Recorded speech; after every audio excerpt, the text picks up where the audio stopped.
Jujur saja sih, saya sedikit agak ngeri ketika timnas Indonesia akhirnya harus bertemu Uzbekistan di semifinal. Karena Uzbekistan ini adalah tim terbaik loh di Piala Asia sekarang. Sebenarnya mereka ini harusnya bertemu di final deh, bukan semifinal. Mari kita bahas dari sudut pandang penikmat sepak bola, bukan pengamat sepak bola. Teman-teman, sekali lagi tentunya kita mengucapkan syukur ya atas sejarah yang ditorehkan oleh Coach Sintayong beserta timnas U23, di mana kita lolos ke semifinal dan juga selangkah lagi kita bisa memastikan diri untuk masuk ke Olimpiade Paris. Karena kita sekarang udah 50% lolos ke Olimpiade Paris. Jika seandainya kita kalah, walaupun saya tidak berharap seperti itu, jika seandainya kita kalah oleh Uzbekistan sekarang, kita akan melakukan playoff dan bertemu dengan Guinea. Jadi sekaligus saya juga mengklarifikasi ya, di konten sebelumnya saya mengucapkan kalau kita udah ditunggu oleh Ghana. Ternyata bukan Ghana, tapi Guinea gitu. Ketika playoff untuk Paris Olimpiade nanti. Nah, Uzbekistan. Saya jujur aja teman-teman. Jujur, sangat-sangat sejujur-jujurnya. Bukan artinya saya pesimis, bukan berarti juga saya tidak percaya akan kekuatan timnas Indonesia. Tapi Uzbekistan ini adalah negara di Piala Asia sekarang yang mendapatkan nilai tertinggi di Piala Asia. Jadi nilai tertingginya itu Uzbekistan, keduanya itu Korea Selatan, dan yang paling bontotnya itu adalah Malaysia gitu teman-teman. Nah, Uzbekistan adalah negara yang sampai detik ini masih clean sheet, belum kebobolan. Bahkan melawan Arab Saudi pun yang dimana kita kalah saat laga uji coba 3-1, Uzbekistan menyerangkan 2 gol gitu. Walaupun memang sebelumnya juga saat lawan Korea juga kan belum kemasukan, tapi buktinya bisa dibobol oleh 2 gol timnas Indonesia ketika ada Rafael Struijk. Dan sekarang kita tidak ada Rafael Struijk. Nah, sebelum membahas tentang Rafael Struijk, kita kembali dulu ke Uzbekistan.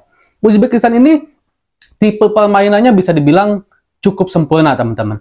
Mereka ada sedikit jail-jailnya kayak Vietnam, badannya kokoh-kokoh kayak Arab Saudi, dan kolektivitas kerjasamanya luar biasa banget.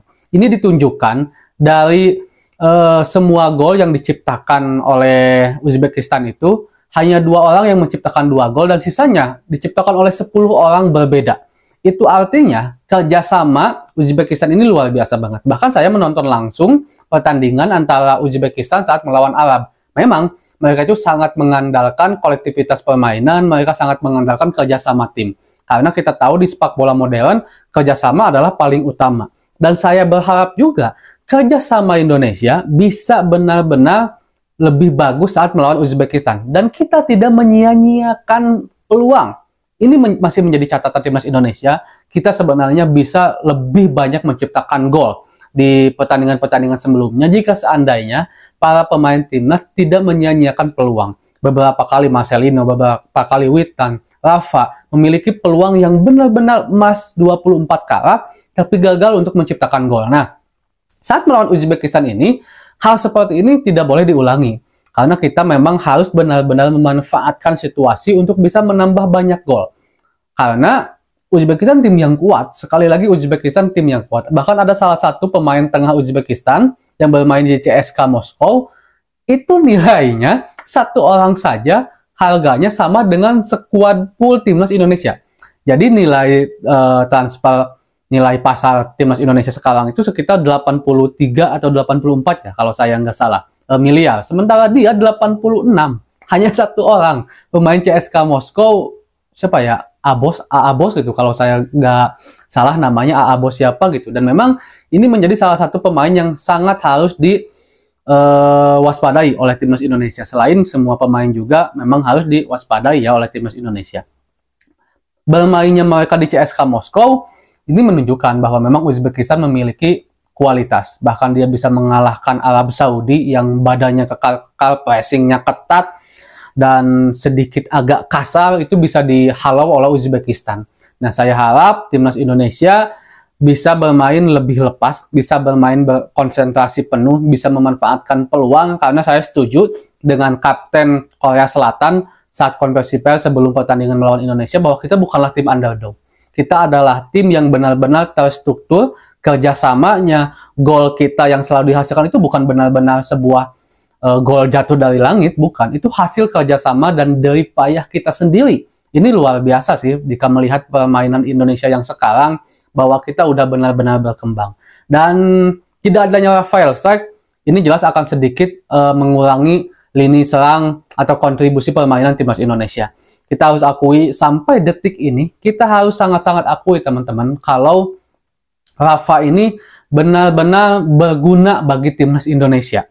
Jadi ketika Rafa di timnas senior ataupun di timnas U23 sekarang, sampai detik ini belum ada striker yang menyamai seorang Rafael Strike dalam segi kontribusi ya, dalam segi kontribusi. Bahkan dengan segala hormat para pemain-pemain yang bermain di liga lokal kita, Ramadhan Sananta, Hoki, Dimas Derajat, Dendi Sulistiawan waktu itu di timnas senior, mereka belum bisa berkontribusi penuh seperti Rafael Strike. Padahal Rafa ini bukanlah seorang striker murni.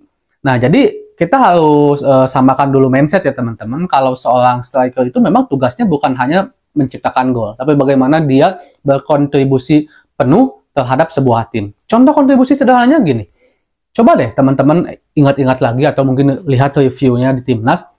Jika seandainya striker timnas itu dipakai Ramadhan Sananta, dipakai Hoki, atau juga Dimas Derajat, atau juga Dendi Sulistiawan. Ketika bola dialirkan ke lini serang, ke striker khususnya, pemain-pemain yang saya sebutkan tadi, entah itu oleh lini pertahanan kita, ataupun lini tengah kita, ataupun lini sayap kita, bola pasti cepat hilang.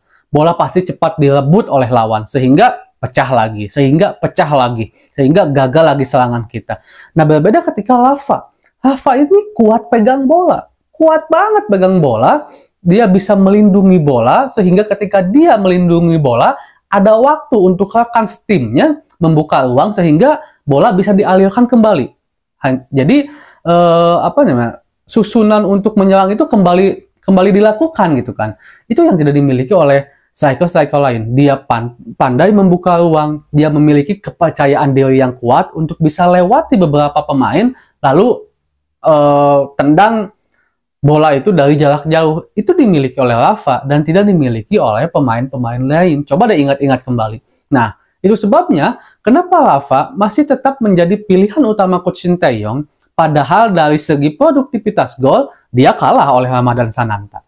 Bahkan juga kalah oleh Dimas Derajat dan Dendi Sulistiawan. Rafa ini kalah gitu kan. Tapi karena kontribusinya terhadap tim ini besar, jadi bola itu tetap mengalir, bola itu tetap berjalan, game on terus ketika Rafa pegang bola. Itulah yang menjadikan salah satunya kenapa Coach Sinteyong selalu memilih Rafael Strike menjadi pilihan utama. Nah, jelas ini akan menjadi kesulitan bagi timnas Indonesia jika seandainya penggantinya nanti entah itu Hoki, entah itu Ramadhan Sananta ataupun Kelly Stoyer yang menggantikan seorang Rafa tidak bisa bermain sesuai dengan apa yang saya ucapkan tadi, bagaimana kontribusinya terhadap tim. Tapi mudah-mudahan aja timnas Indonesia, saya juga sangat berharap, dan timnas Indonesia juga sedang ada pada keadaan yang sangat percaya diri karena berhasil lolos ke semifinal, karena mengalahkan Korea pun itu bukan tim ecek-ecek, bukan tim jelek juga gitu kan. Cuman mungkin jika seandainya saya ingin bilang idealnya mungkin Uzbekistan itu bertemu dengan kita, timnas Indonesia. Karena bagi saya, jika kita lolos ke final, entah itu Irak ataupun Jepang, kayaknya tidak akan sesulit mengalahkan Uzbekistan deh, menurut saya ya. Mudah-mudahan aja timnas Indonesia bisa menang dan lolos ke final sekaligus lolos ke Olimpiade. Assalamualaikum.